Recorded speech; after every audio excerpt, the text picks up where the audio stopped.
ओम शांति। 12 फरवरी 2026 के ईश्वरीय महावाक्य। पहले सुनते हैं मुरली के मुख्य पॉइंट्स।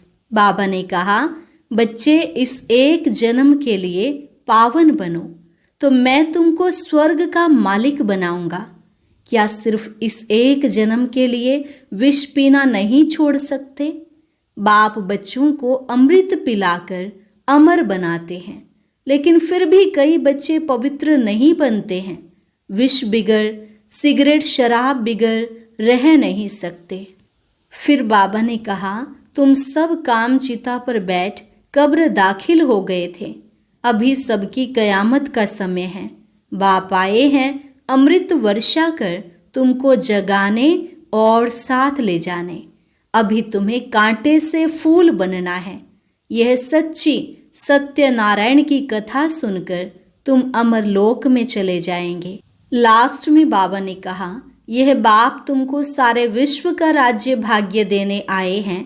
गणिकाएं, अहिल्याएं, कुब्जाएं सबको विश्व का मालिक बनाते हैं। तो ऐसे शिव भोले भंडारी को कितना याद करना चाहिए। और अब सुनते हैं महावाक्यों को विस्तार से। मुरली का सार। मीठे बच्चे, यह कयामत का समय है।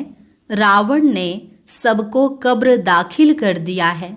बाप आए हैं अमृत वर्षा कर साथ ले जाने। प्रश्न, शिव बाबा को भोला भंडारी भी कहा जाता है, क्यों? उत्तर, क्योंकि शिव भोलानाथ जब आते हैं तो गणिकाओं, अहिल्याओं, कुब्जाओं का भी कल्याण कर उन्हें विश्व का मालिक बना देते हैं। आते भी देखो, पतित दुनिया और पतित शरीर में है तो भोला हुआ ना। भोले बाप का डायरेक्शन है, मीठे बच्चे अब अमृत पियो, विकारों रूपी विष को छोड़ दो। गीत, दूर देश का रहने वाला आया देश पराये में। ओम शांति। रूहानी बच्चों ने गीत सुना, अर्थात रूहों ने इस शरीर के कान कर्मेंद्रियों द्वारा गीत सुना। दूर देश के मुसाफिर आते हैं, तुम भी मुसाफिर हो ना। जो भी मनुष्य आत्माएं हैं वह सब मुसाफिर हैं। आत्माओं का कोई भी घर नहीं है। आत्मा है निराकार। निराकारी दुनिया में रहने वाली निराकारी आत्माएं हैं। उसको कहा जाता है निराकारी आत्माओं का घर, देश व लोक। इनको जीव आत्माओं का देश कहा जाता है। वह है आत्माओं का देश।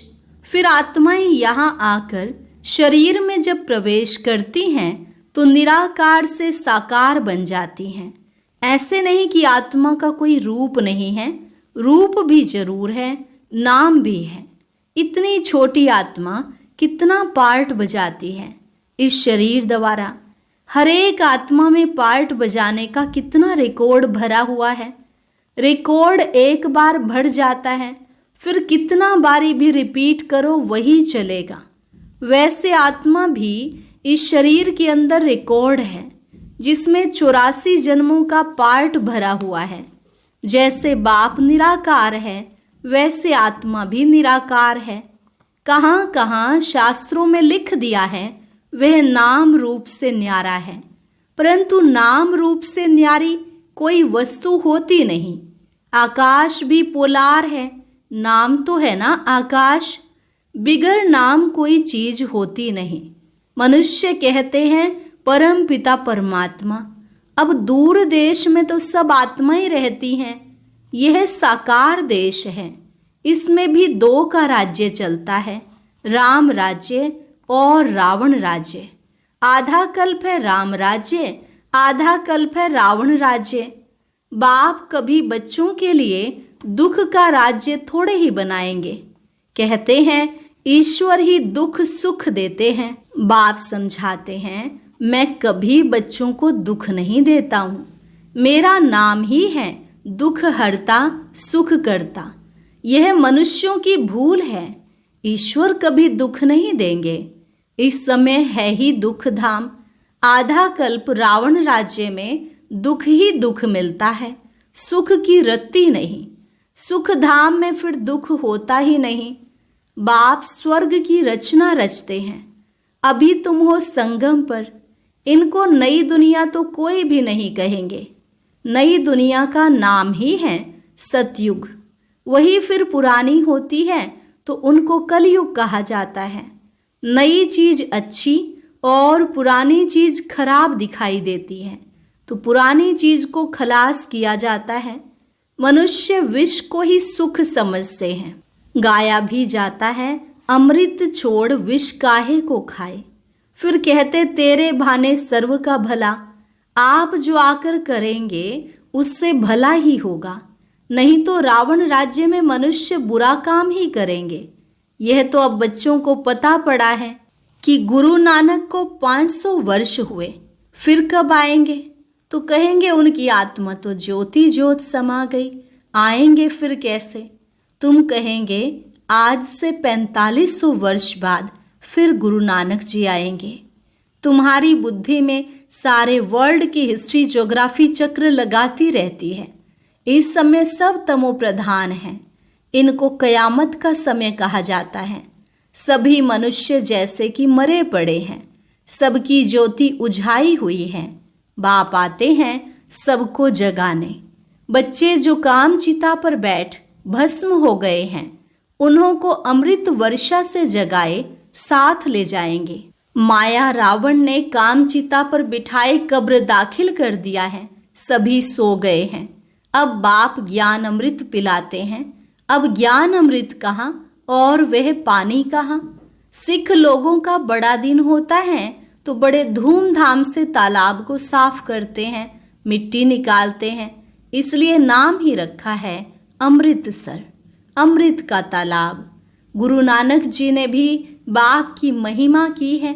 खुद कहते हैं एक ओंकार सतनाम, वह सदैव सच बोलने वाला है। सत्यनारायण की कथा भी है ना। मनुष्य भक्ति मार्ग में कितनी कथाएं सुनते आए हैं। अमर कथा, तीसरी की कथा। कहते हैं शंकर ने पार्वती को कथा सुनाई, वह तो सूक्ष्म वतन में रहने वाले, वहाँ फिर कथा कौन सी सुनाई? यह सब बातें बाप बैठ समझाते हैं कि वास्तव में तुमको अमर कथा सुनाए अमर लोक में ले जाने में आया हूँ। मृत्यु लोक से अमर लोक में ले जाता हूँ। शास्त्रों में तो अनेक कथाएं लिख दी हैं। सत्यनारायण की सच्ची कथा तो है नहीं। तुमने कितनी सत्यनारायण की कथाएं सुनी होंगी। फिर सत्यनारायण कोई बनते हैं क्या और ही गिरते जाते हैं? अभी तुम समझते हो कि हम नर से नारायण, नारी से लक्ष्मी बनते हैं। यह है अमर लोक में जाने के लिए सच्ची सत्यनारायण की कथा, तीसरी की कथा। तुम आत्माओं को ज्ञान का तीसरा नेत्र मिलता है। बाप समझाते हैं तुम ही गुलगुल पूज्य थे, फिर 84 जन्मों के बाद तुम ही पुजारी बने हो। इसलिए गाया जाता है आप पे ही पूज्य, आप पे ही पुजारी। बाप कहते हैं मैं तो सदैव पूज्य हूँ, तुमको आकर पुजारी से पूज्य बनाता हूँ। यह है ही पतित दुनिया। सतयुग में पूज्य पावन मनुष्य, इस समय है पुजारी पतित मनुष्य। साधु संत गाते रहते हैं पतित पावन सीताराम।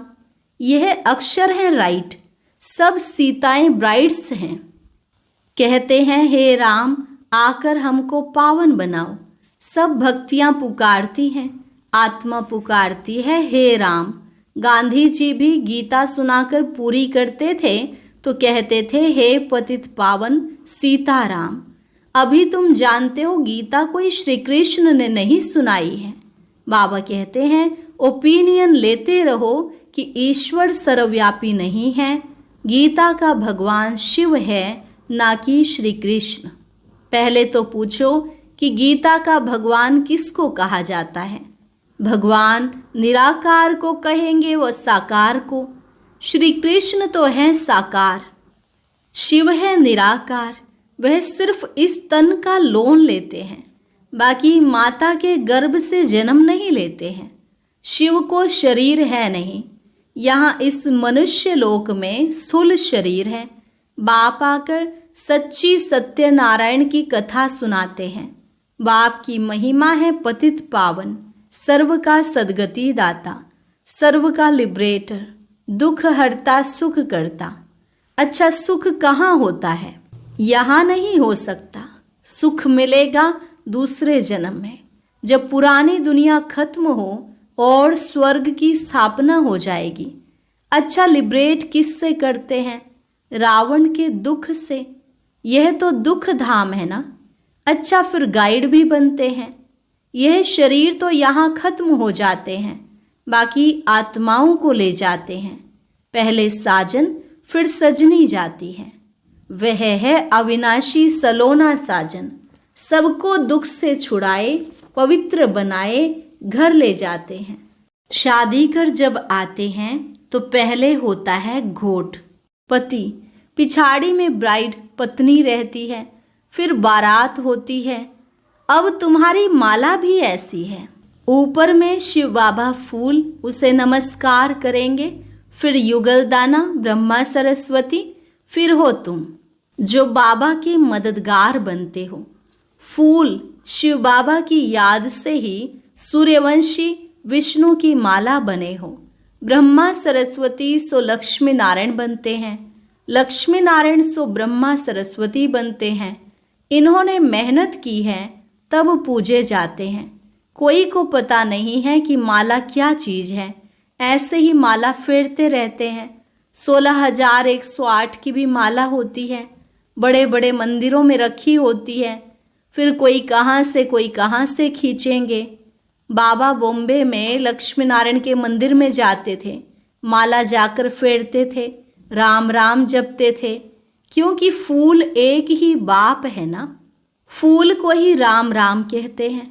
फिर सारी माला पर माथा टेकते हैं। ज्ञान कुछ भी नहीं।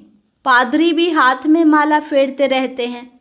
पूछो किसकी माला फेरते हो? उनको तो पता नहीं है, कह देंगे क्राइस्ट की याद में फेरते हैं। उनको यह पता नहीं है कि क्राइस्ट की खुद आत्मा कहाँ है। तुम जानते हो क्राइस्ट की आत्मा अब तमो प्रधान है। तुम भी तमो प्रधान बेगर थे, अब बेगर टू प्रिंस बनते हो। भारत प्रिंस था, अभी बेगर है, फिर प्रिंस बनते हैं। बनाने वाला है बाप। तुम मनुष्य से प्रिंस बनते हो। एक प्रिंस कॉलेज भी था जहाँ प्रिंस प्रिंसेस जाकर पढ़ते थे। तुम यहाँ पढ़कर 21 जन्म के लिए स्वर्ग में प्रिंस प्रिंसेस बनते हो। यह श्री कृष्ण प्रिंस है ना। उनके 84 जन्मों की कहानी लिखी हुई है। मनुष्य क्या जाने, यह बातें सिर्फ तुम जानते हो। भगवानु आज वह सबका फादर है। तुम गॉड फादर से सुनते हो, जो स्वर्ग की स्थापना करते हैं। उसे कहा ही जाता है सचखंड। यह है झूठ खंड। सचखंड तो बाप स्थापन करेंगे, झूठ खंड रावण स्थापन करते हैं। रावण का रूप बनाते हैं, अर्थ कुछ नहीं समझते हैं। किसको भी पता नहीं है कि आखिरीन भी रावण है कौन। जिसको मारते हैं फिर जिंदा हो जाता है। वास्तव में 5 विकार स्त्री के, 5 विकार पुरुष के। इनको कहा जाता है रावण। उनको मारते हैं, रावण को मारकर फिर सोना लूटते हैं। तुम बच्चे जानते हो यह है कांटों का जंगल। बॉम्बे में बबुलनाथ का भी मंदिर है। बाप आकर कांटों को फूल बनाते हैं। सब एक दो को कांटा लगाते हैं, अर्थात काम कटारी चलाते रहते हैं। इसलिए इनको कांटों का जंगल कहा जाता है। सतयुग को गार्डन ऑफ अल्लाह कहा जाता है। वही फ्लावर्स कांटे बनते हैं, फिर कांटों से फूल बनते हैं। अभी तुम 5 विकारों पर जीत पाते हो। इस रावण राज्य का विनाश तो होना ही है। आखिरीन बड़ी लड़ाई भी होगी। सच्चा सच्चा दशहरा भी होना है। रावण राज्य ही खलास हो जाएगा। फिर तुम लंका लूटेंगे, तुमको सोने के महल मिल जाएंगे। अभी तुम रावण पर जीत प्राप्त कर स्वर्ग के मालिक बनते हो। बाबा सारे विश्व का राज्य भाग्य देते हैं, इसलिए इनको शिव भोला भंडारी कहते हैं। गणिकाएं, अहिल्याएं, कुब्जाएं, सबको बाप विश्व का मालिक बनाते हैं। कितना भोला है। आते भी हैं पतित दुनिया पतित शरीर में। बाकी जो स्वर्ग के लायक नहीं हैं वह विष पीना छोड़ते ही नहीं। बाप कहते हैं बच्चे अभी यह अंतिम जन्म पावन बनो। यह विकार तुमको आदि मध्यंत दुखी बनाते हैं। क्या तुम एक जन्म के लिए विष पीना नहीं छोड़ सकते हो? मैं तुमको अमृत पिलाकर अमर बनाता हूँ, फिर भी तुम पवित्र नहीं बनते हो। विष बिगर सिगरेट शराब बिगर रह नहीं सकते हो। मैं बेहद का बाप तुमको कहता हूँ बच्चे, इस एक जन्म के लिए पावन बनो तो तुमको स्वर्ग का मालिक बनाऊंगा। पुरानी दुनिया का विनाश और नई दुनिया की स्थापना करना यह बाप का ही काम है। बाप आया हुआ है सारी दुनिया को दुख से लिबरेट कर सुख धाम शांति धाम में ले जाने। अभी सब धर्म विनाश हो जाएंगे। एक आदि सनातन देवी देवता धर्म की फिर से स्थापना होती है। ग्रंथ में भी परमपिता परमात्मा को अकाल मूर्त कहते हैं। बाप है महाकाल, कालों का काल। वह काल तो एक दो को ले जाएंगे, मैं तो सभी आत्माओं को ले जाऊंगा, इसलिए महाकाल कहते हैं। बाप आकर तुम बच्चों को कितना समझदार बनाते हैं। अच्छा, मीठे मीठे सिकिलधे बच्चों प्रति मात पिता बाप दादा का याद प्यार और गुड मॉर्निंग। रूहानी बाप की रूहानी बच्चों को नमस्ते। रूहानी बच्चों की रूहानी बाप दादा को नमस्ते नमस्ते, गुड मॉर्निंग, शुक्रिया बाबा शुक्रिया। धारणा के लिए मुख्य सार। पहली पॉइंट, इस अंतिम जन्म में विष को त्याग अमृत पीना और पिलाना है, पावन बनना है। कांटों को फूल बनाने की सेवा करनी है। विष्णु के गले की माला का दाना बनने के लिए बाप की याद में रहना है। पूरा पूरा मददगार बन बाप समान दुख हरता बनना है। वरदान, अपनी अलौकिक रूहानी वृत्ति द्वारा सर्व आत्माओं पर अपना प्रभाव डालने वाले मास्टर ज्ञान सूर्य भव। अपनी अलौकिक रूहानी वृत्ति द्वारा सर्व आत्माओं पर अपना प्रभाव डालने वाले मास्टर ज्ञान सूर्य भव। जैसे कोई आकर्षण करने वाली चीज आसपास वालों को अपनी तरफ आकर्षित करती है, सभी का अटेंशन जाता है, वैसे जब आपकी वृत्ति अलौकिक रूहानियत वाली होगी तो आपका प्रभाव अनेक आत्माओं पर स्वतः पड़ेगा। अलौकिक वृत्ति अर्थात न्यारे और प्यारेपन की स्थिति स्वतः अनेक आत्माओं को आकर्षित करती है। ऐसी अलौकिक शक्तिशाली आत्माएं मास्टर ज्ञान सूर्य बन अपना प्रकाश चारों ओर फैलाती हैं। स्लोगन, सदा स्वमान की सीट पर स्थित रहो तो सर्व शक्तियां आपका ऑर्डर मानती रहेंगी। सदा स्वमान की सीट पर स्थित रहो तो सर्व शक्तियां आपका ऑर्डर मानती रहेंगी। अव्यक्त इशारा, एकता और विश्वास की विशेषता द्वारा सफलता संपन्न बनो। ज्ञानी बनने के साथ साथ स्नेही बनो। स्व की सेवा विश्व सेवा का आधार है। सेवा में सिर्फ दो शब्द याद रखना, एक निमित्त हूँ, दूसरा निर्माण बनना ही है। इससे एकता का वातावरण बनेगा, एक दो के सहयोगी बनेंगे। तेरे मेरे की मान शान की टकराव की भावनाएं समाप्त हो जाएंगी। अच्छा, और अभी सुनते हैं आज का अव्यक्त ज्ञान मोती।